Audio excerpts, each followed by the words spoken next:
Okay, so thanks for coming. Thanks for Emily for the invite and for dragging me down. My name's Tom. I do data things. I don't really have a better explanation. I work up in Norwich, and we run a little consultancy from the UEA called Spicule. Don't ask me why it's called Spicule. I don't really have an excuse for that one either. And I also do some work with NASA, just for fun. I'm going to have to turn around a bit because it's not on this screen, but there we go. So, who am I? Who am I really? My name's Tom Barber. For people in Norwich, you probably already know me, and some people have already seen half of this talk, so I apologise for anyone who turned up the other week.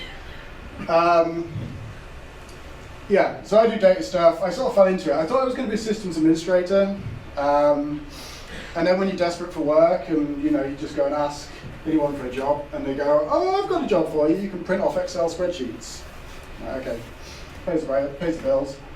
But that's quite boring. So then I sort of got more involved in improving data systems for my first job, and I fell into the open source sector because I had no budget. Don't we all? So I now run Spicule Media API, and I'm a software developer at JPL. And I have to look around because I can never remember it. In the Computer Science for Data Intensive Applications Group, which rolls off the tongue really well, as any government organisation does. Okay, so some stuff I've worked on. Like I said, I work quite a lot in open source, pretty much entirely in open source. So psychoanalytics, I was chatting to an intern at the uni the other day. It was like, "Oh, I saw Sekou in one of our lectures." What a surprise. So psychoanalytics, for those of you, most of you, all of you who've never heard of it, it's sort of like open source Microsoft analysis services. For business reporting, I also work on a few Apache projects, ODT, Tika, Drat, and then some other bits and pieces in the BI realm, just because I haven't got enough things on my plate. So the first thing that I always come to in a talk like this, because when I get off the stage, people always ask me, so now I just look at the slide, like, how do I end up working at NASA? "Oh, that's so cool! How do you get a job there?" So now it just goes in the slide. 6-step process, it's very easy. Want to be an astronaut. When I was a kid, when you go to careers fairs and stuff, want to be an astronaut, as you do. Fall into the first job by accident, as you do. Volunteer. So quite a lot of this talk is around volunteering and what people can do in their spare time. Like, I'm lucky enough to get paid for some of this these days, but in reality, I still give up quite a bit of my spare time to help improve these bits and pieces of software. So volunteer some time to help in open source code. Just doing some development, fixing bugs, writing documentation, whatever. Then get bored of your job. Who's got bored of their job and swapped careers over the years? Yeah, good few hands. So decide to change job direction. Then email everybody who you know who is a manager, asking if they've got anything that's of interest. And I happened to email Chris Matman, who is the person I report to now at JPL. And he lives in California, so I thought, maybe, just maybe, he knows someone in Silicon Valley who wants to hire someone remotely who knows some stuff about data, who lives in the shed in Norfolk. Transpires, he said, "Oh, if you can hold on for 3 months, you can have a job." So I got a job. So there you go. If you want to become a NASA contractor, be an astronaut. Okay, so this is a bit about helping humanity. Don't flame me, this isn't all-encompassing, I know, so I'll walk off stage and they'll tell me this is rubbish. I apologise. But here's some bits and pieces that I work on and some insight. So, who recognises this chap? If you don't put your hands up, I don't believe you. So, who's heard of Facebook's latest foray into building Facebook for kids?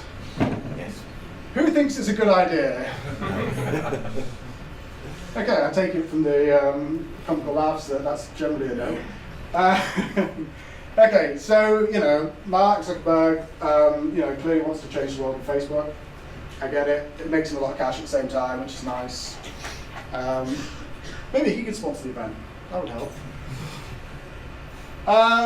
So I come at it from a slightly different angle, and some of the projects I've worked on, like I said, I get paid for, some of them I don't, but it's quite nice. I quite like it, There's an awful lot of my job over the years, and this is partly why I got bored of it, where you just end up working for your boss, and you don't see anyone other than your boss, or maybe someone else in your team.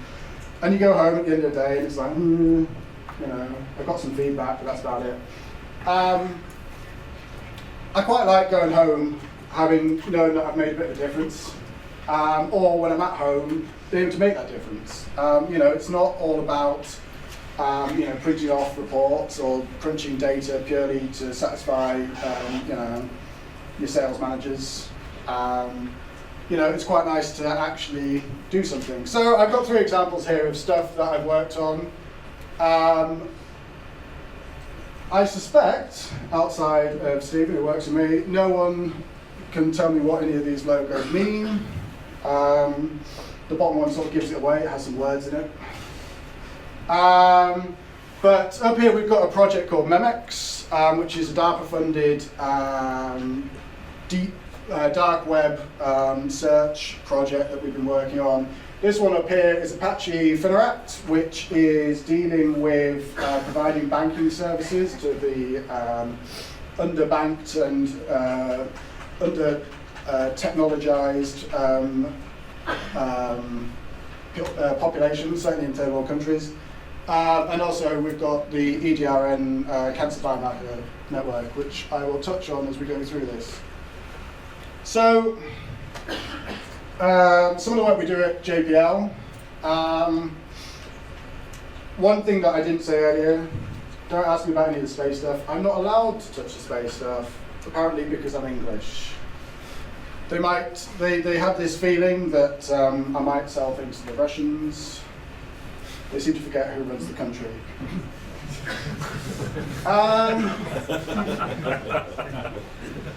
So we build applications for high-volume data processing. Of course, it's NASA, so we deal an awful lot with satellite data streaming stuff and radio telescope streaming stuff. That's basically the domain that we live in. There's an awful lot of data coming down from satellites. It needs processing. It needs converting to something that scientists can understand, process, deal with, that type of thing. So, actually the first one on the list is complete lies. So we also deal with, we've been doing this genomics search portal, which is quite cool. It's a bit like Google search for genomic proteins. And so we've been dealing with some businesses out in California for that. But then in reality, polar data discovery, data processing for a number of satellite programs, storage and archival of planetary data. So most of the data that comes down from the satellites is open access. So we provide the services for the search of that type of stuff.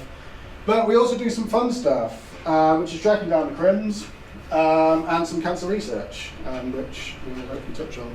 What's cool, gone too far, hold on. That's what happens when you push the space bar.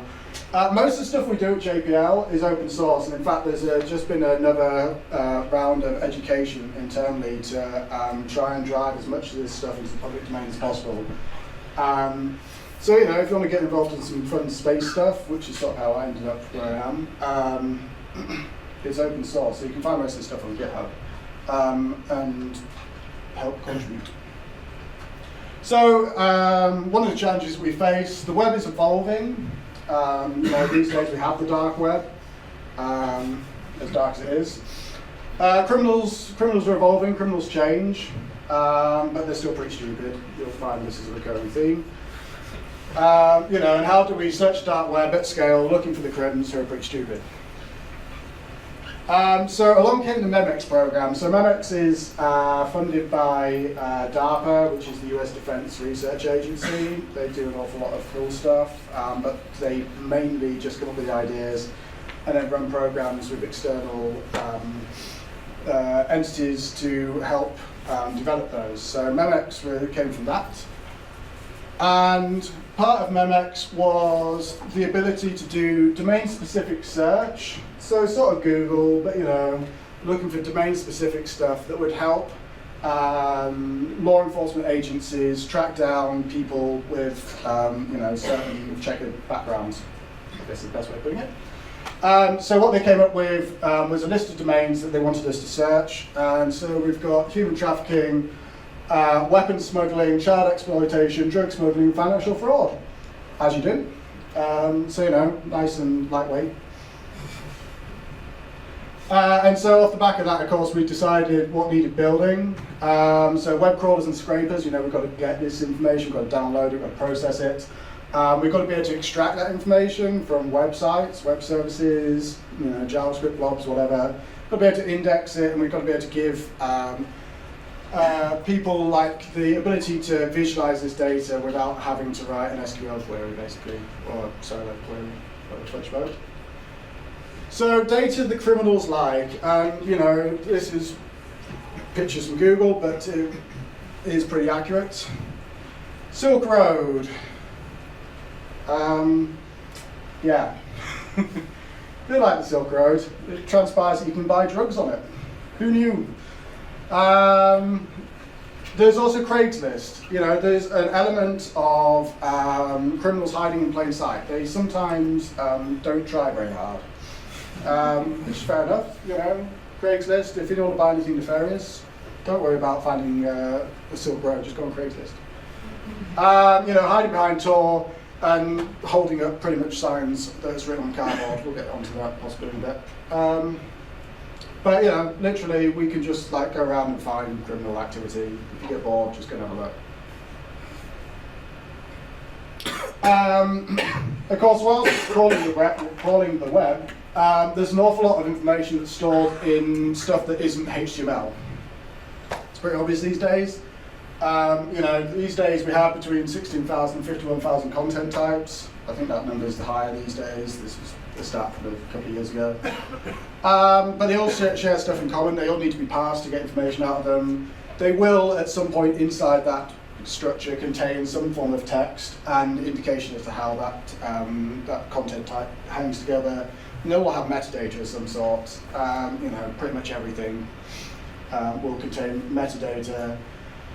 But content types are important for the web itself. You go to Google these days and you find a PDF and it will give you an extract. You don't have to do anything. You don't have to install Adobe Acrobat. My phone asked me to install Adobe Acrobat the other day. I was like, does that still actually exist? They help the internet function and they allow us to search and then find stuff out without actually having to install a piece of software to go and have a look inside that file. So that's why content types on the web are quite important.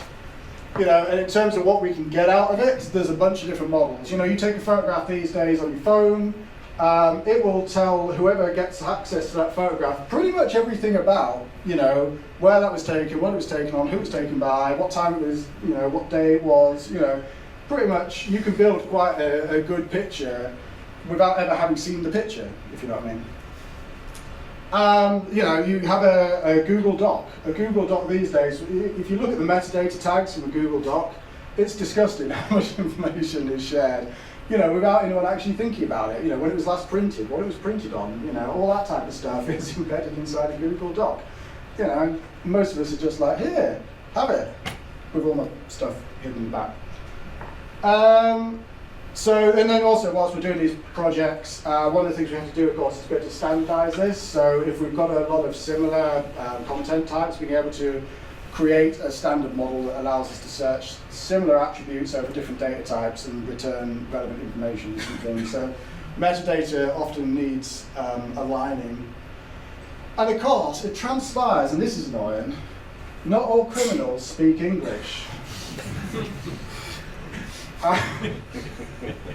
It's true. And so, one of the other things we have to do whilst we're extracting that data is, convert foreign stuff into English, because most of us speak English. Of course, it doesn't have to be. You could all translate it into something else. But, if you've got data coming out of a Word doc that happens to be in French, switching it into English and then comparing it with another doc to check out its attributes is quite a useful thing to do.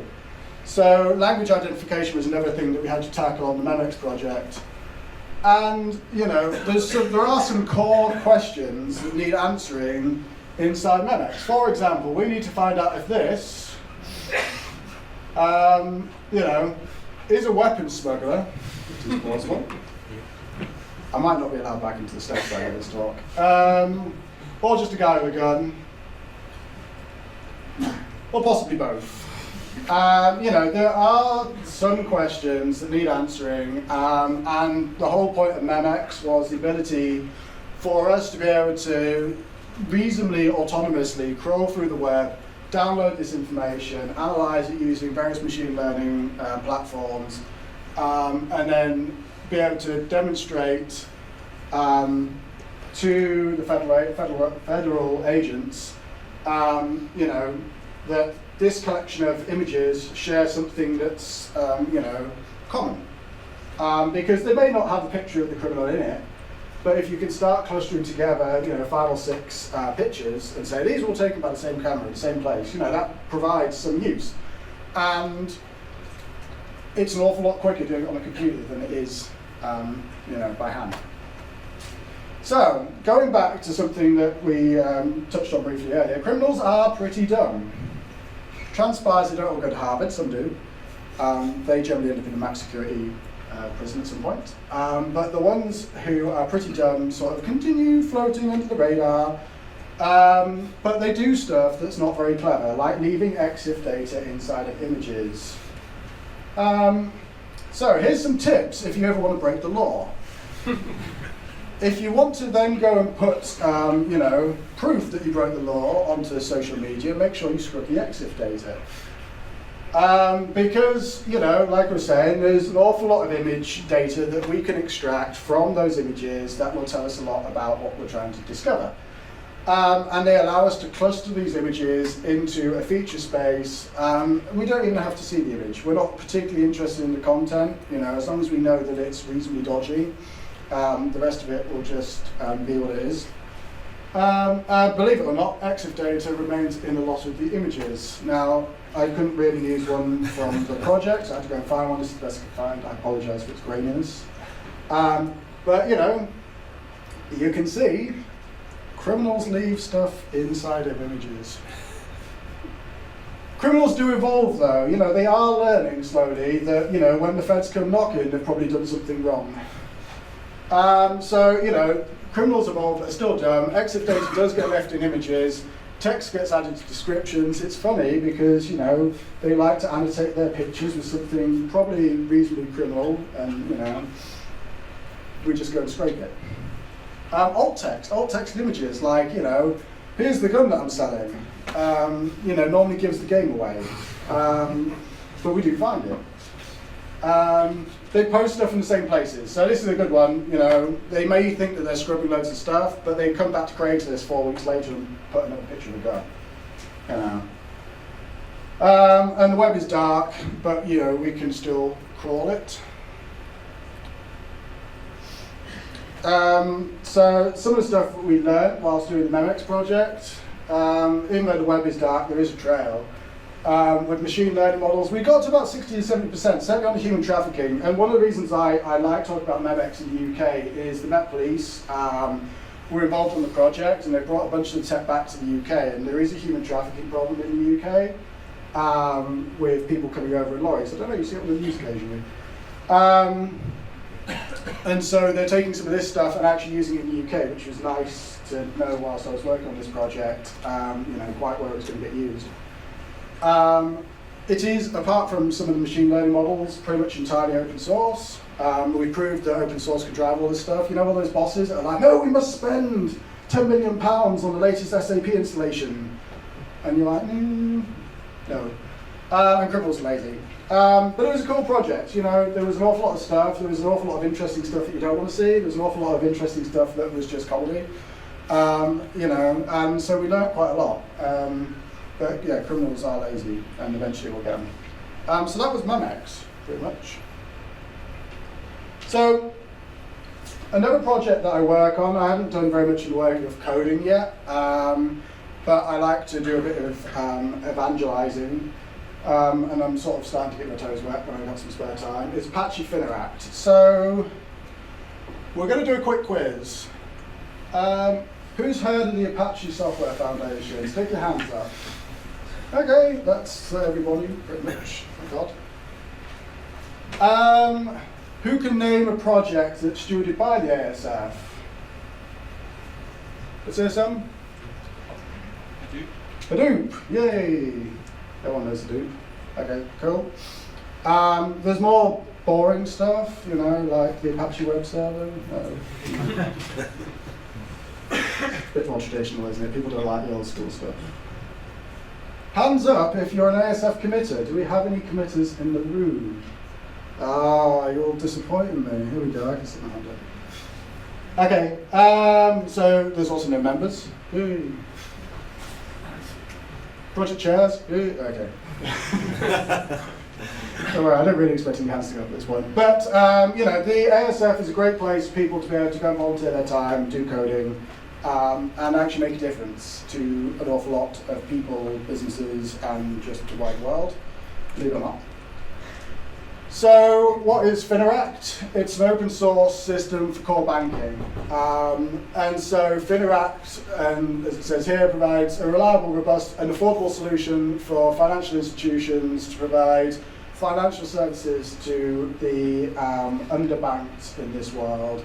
So, you know, it spun out of Ethos, and for those of you, again, most of you, if not everyone, who hasn't come across it, Ethos was set up to help provide banking services to you know, the poorer people on this planet, especially, you know, out in Africa, South America, you know, that type of place. There's projects in Mozambique. The idea being farmers, smallholders, people like that who need access to microfinance.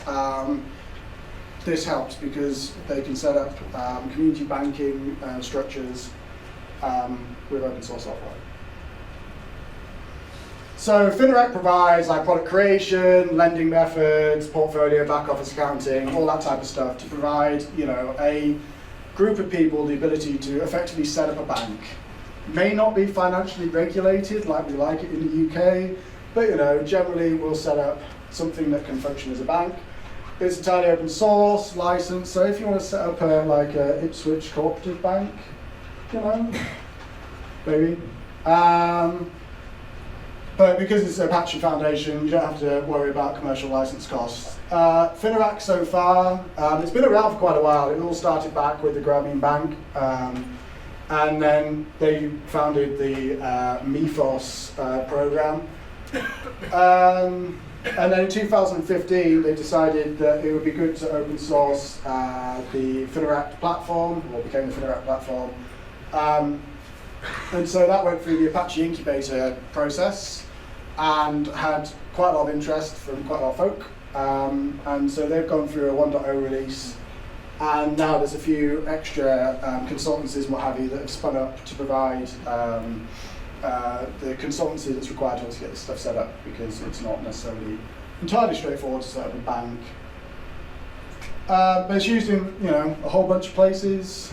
You know, India, Kenya, Ghana, Namibia, Mozambique were the sort of top of the list, but of course it's an awful lot of other places, and it's great for, you know, providing these financial services to people who don't otherwise have access to it. How does it work? You know, it's all code-based, so Java-based server, REST-based interfaces, pluggable interfaces for third-party extensions, localized bits and pieces.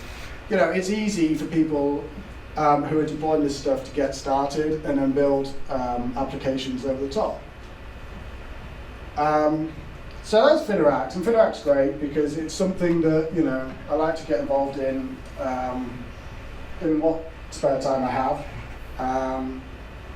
And there's a bunch of other bits and pieces on the Apache Foundation that I deal with, but that one's sort of one of the nicer ones because it, you know, again, it directly affects the world.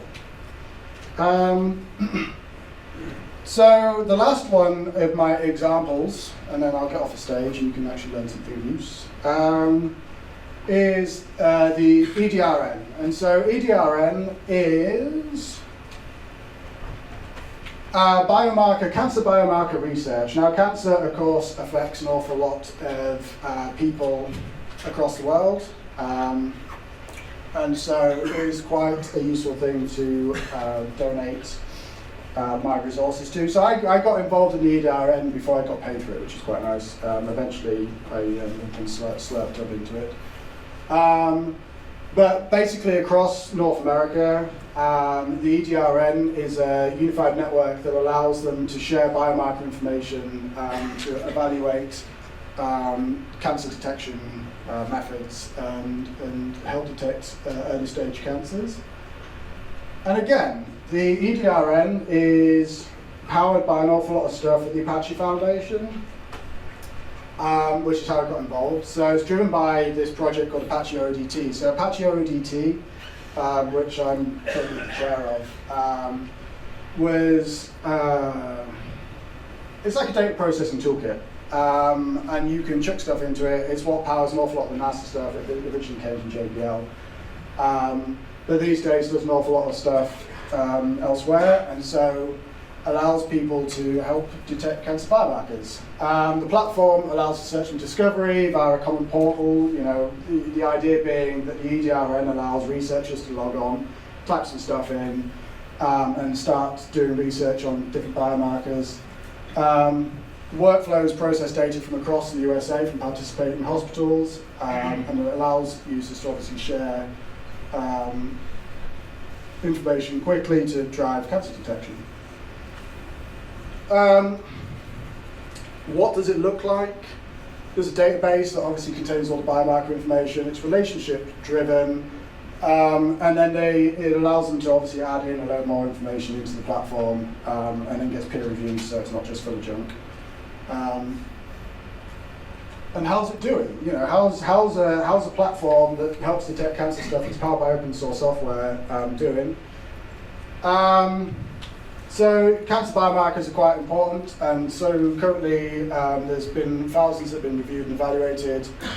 This gets a bit techie, but this is what I got asked to put in the slide the other day, so that's what goes in. There's been some tests. There's been some cancer detection devices, and this is cool. You know, the idea being that they've got these biomarkers, and they can do cancer detection from the biomarkers quickly and easily. So there's 2 detection devices currently under review by the FDA to allow people to basically, you know, test for different cancer types at home.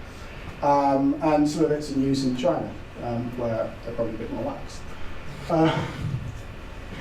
Anyway, so it's not bad for a project that's driven by open source software. So, you know, why am I here? Why am I talking about, you know, stuff? It's because, you know, everyone can help, and it's, you know, quite fun, quite rewarding. You know, okay, it's, yeah, reasonably geeky, but, you know, I guess that's why people are here. You know, I like volunteering. I like volunteering and sharing my time on projects that make a difference. You know, and I don't lie, it gives me that warm, fuzzy feeling of, oh, you know, I've actually done something that's beneficial for someone that's not just me or my boss. You know, and I can sit at home whilst watching, you know, American football or something reasonably mundane. And I don't have to get out of the chair. I don't have to go around shaking money pots, I don't have to go and ask people for stuff, I can just write some code. You don't need to be a developer. You know, the first thing that most people say to me when I'm talking about volunteering for open source software development is, oh, but I can't code, or I'm not very good at coding, or, you know, I've never done development. You don't need to be a developer. Sorry. Let's just stop basics, you know. You don't need to be a developer. There's a whole bunch of stuff that you can do. You know, it does help if you can program. Certainly Java is beneficial in the ASF, but it's not, you know, the rules. Documentation. You know, how much open source software is really hard to get going because people like myself, I happily put myself in that bucket, just can't be bothered writing documentation. Who writes open source software and can't be bothered documenting it? There you go. If the platform does it for you, that's always a bonus, but it's not always the case. Website development, most of the open source platforms suffer because people like me have to do graphic design and don't like graphic design. Wiki maintenance, UI, UX, again, most of us developers, suck at writing decent user interfaces. So if you know people who know how to write good UX stuff, then get them involved. Just tell them to start mocking up screens and stuff for open source projects, because it makes the quality of those projects far better and gets other people involved, because the level of adoption is far easier, you would hope. So you don't have to be a developer. But if you do want to be a developer, if you are a developer, and you don't want to code in Java, you don't have to. You can search like the Apache Foundation projects list by a specific language. I know you were discussing what languages you like doing earlier. Pick something, that maybe not be your core day job. And I code in Java mostly, but to be honest, I like learning other languages. So I do stuff in the Apache Foundation that's not in Java, because it gives me experience with other stuff. So you can help, pair-stop progression as well. So, like I said, this isn't an armchair crusade. I'm not expecting miracles, but it's nice to be able to do a bit of volunteer work occasionally. It's about making positive difference to, not just the third world. I'm not just saying, this is we're going to go out and help poor people, but you can make a difference to everybody through volunteering at places like the N.A.S.A. And you don't have to, spend hundreds of hours doing stuff. Just go and edit a doc. If you use like a piece of open source software at the moment, which most of you probably do, at some point in the not too distant future, just log on to its wiki or send a pull request to its documentation or something. Just tweak the docs, just make it better. Add something that's useful for yourself that you can share with other people, because it doesn't have to be hundreds of hours of work. And anyone in this room can help. That's me. There you go.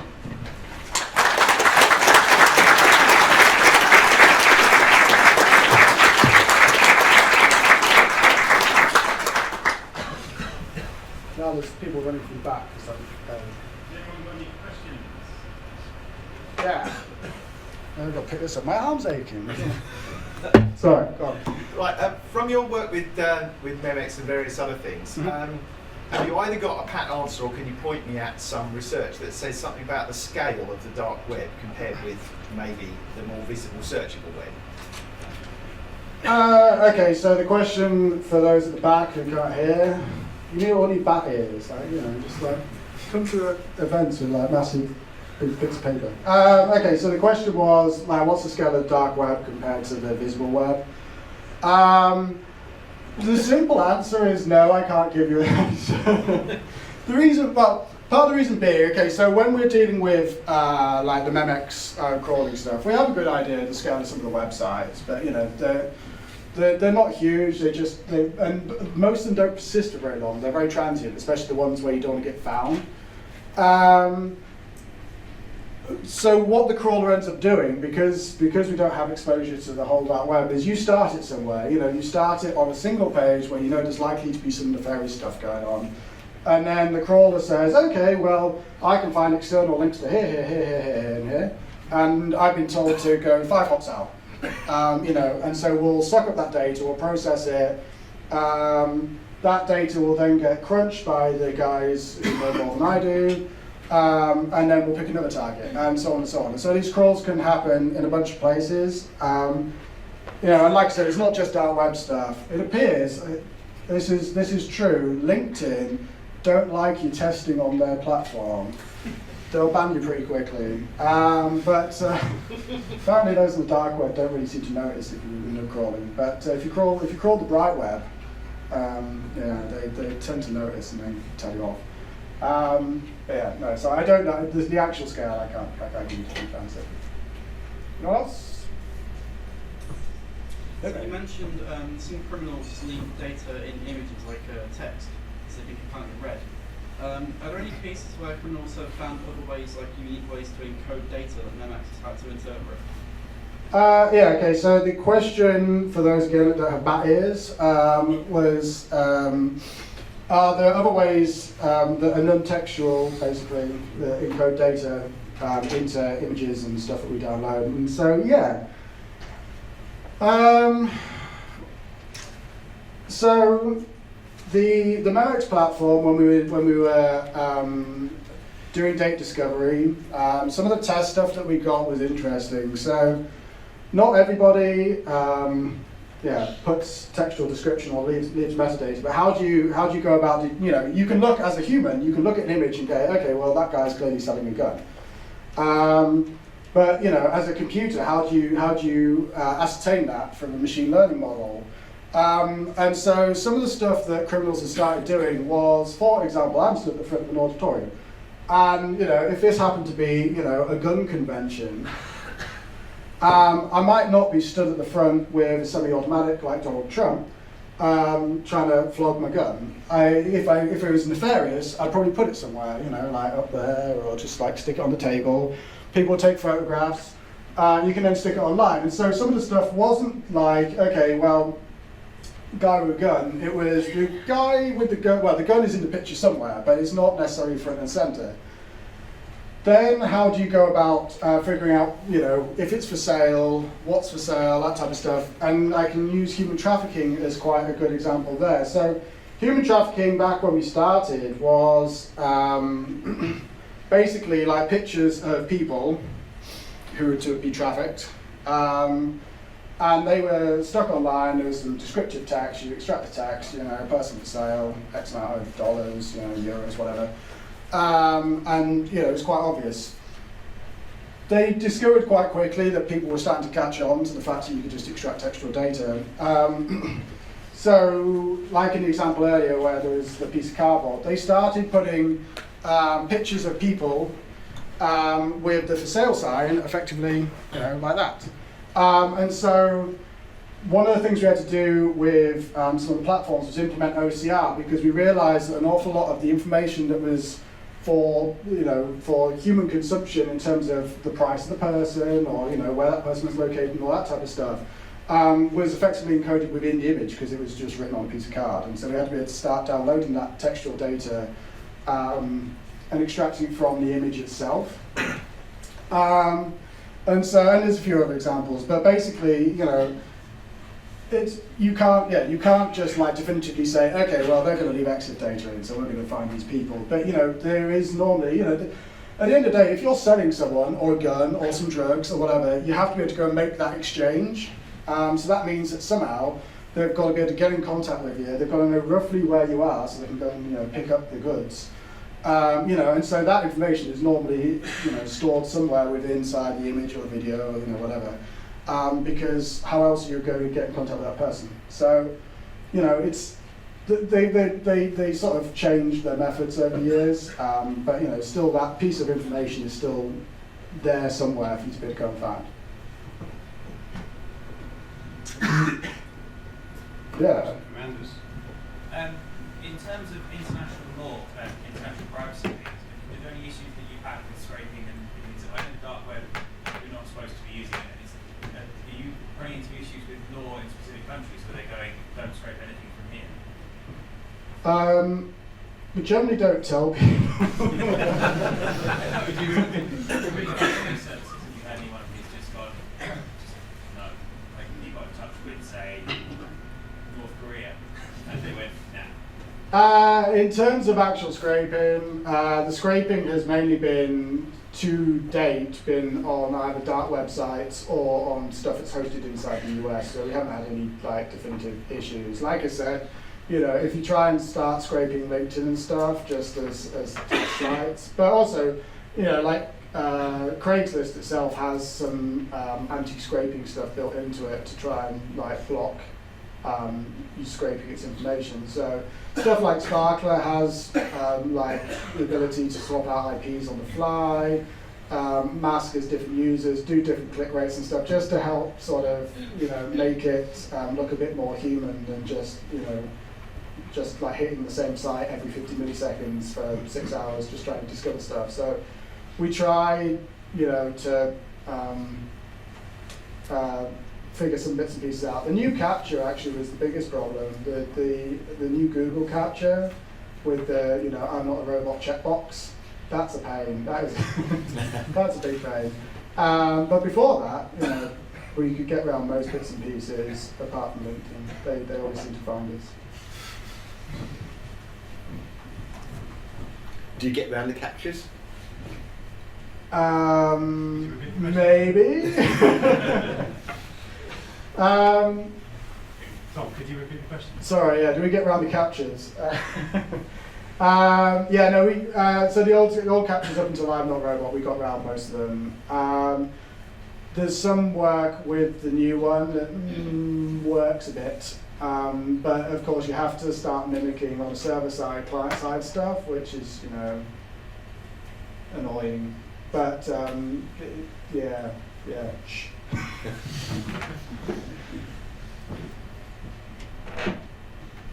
Have you had any problems where the criminals have been watching your open source project and sort of keeping up to date with what you're doing and then altering what they're doing, like in line with what you're doing? Yeah, I mean, the human trafficking was the obvious one where we saw a definitive switch because it was the first domain that was targeted, and it was the others, there's been a bit of a change over the years, but I think that's more just general evolution of criminals and getting fed up and getting caught. Whereas certainly on one of the sites that we targeted, the human traffickers flipped pretty much, you know, from writing textual descriptions to being a bit more clever. But I think they, like, if you're a weapons smuggler, you're probably like used to getting caught online, or, you know, at least getting tracked online. You know, so they're already ahead of the game. Whereas the human traffickers are more just ad hoc, so to speak. And so they weren't, you know, I think it took them a bit by surprise when a couple of the, like, you know, people got tracked down. But, you know, so it evolves, like any criminal activity, it all evolves over time and will continue to evolve. And so, you know, this project has, as a research entity, finished, and so I don't know what's going to happen in the future. But, you know, I know that certainly a lot of that technology, like I said, was picked up by the Met Police and was used by the FBI and what have you, and they took an awful lot of that knowledge with them and some people to help keep on progressing forward. So, you know, it's cat and mouse like any other law enforcement type thing. But like I said, they have to put some contact details somewhere, because how else are you going to buy the stuff? And so we just have to, you know, figure it out and then build machine learning models to keep up with it. Thank you, Tom. Cool. Round of applause.